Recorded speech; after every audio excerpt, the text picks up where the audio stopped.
Well, here it is, September 23rd, and I've been feeding one of my beehives a 2-to-1 sugar syrup. And it was a swarm that I had caught earlier this year back in August. It was kind of a late swarm, actually, so they were kind of behind on their honey. And I'm trying to feed them to get their the weight of the honey that they have stored build up for the wintertime. So I've been feeding them for about a week. Today I'm going to go out and I'm going to be filling this jar with some sugar syrup, and this is the lid that goes on it. And we're going to be putting 4 jars in the top of the hive, and we'll go out and see that here in just a minute.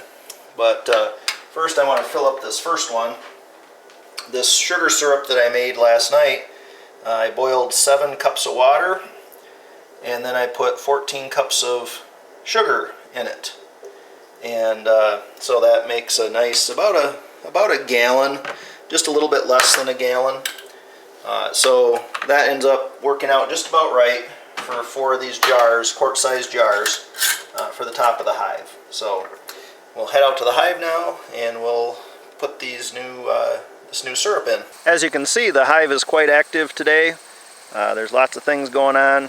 It's a beautiful sunny day, and they're out trying to finish collecting nectar and pollen, and again, like I said, I'm just trying to give them a little bit of extra for the winter time. And so I've been feeding them for about a week. I'm going to be putting more feed in here in just a minute.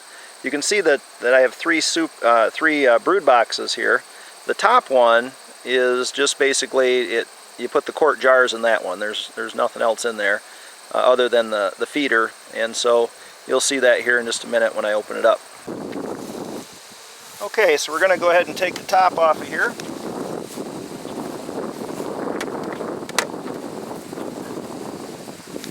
And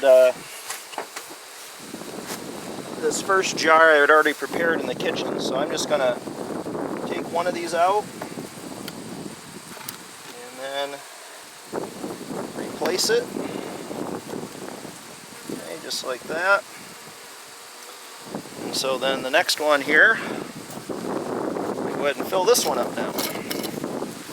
And I'm just going to keep following that process until I have all the jars full. And then I should have an empty one to take back in the house with me.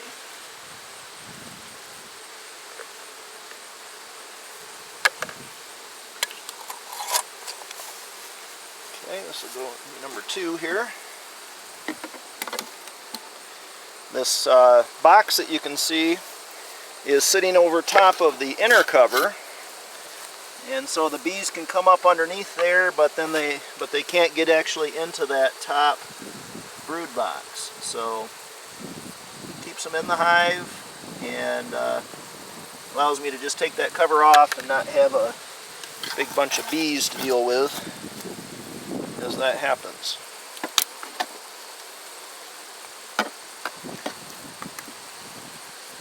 Okay, one more.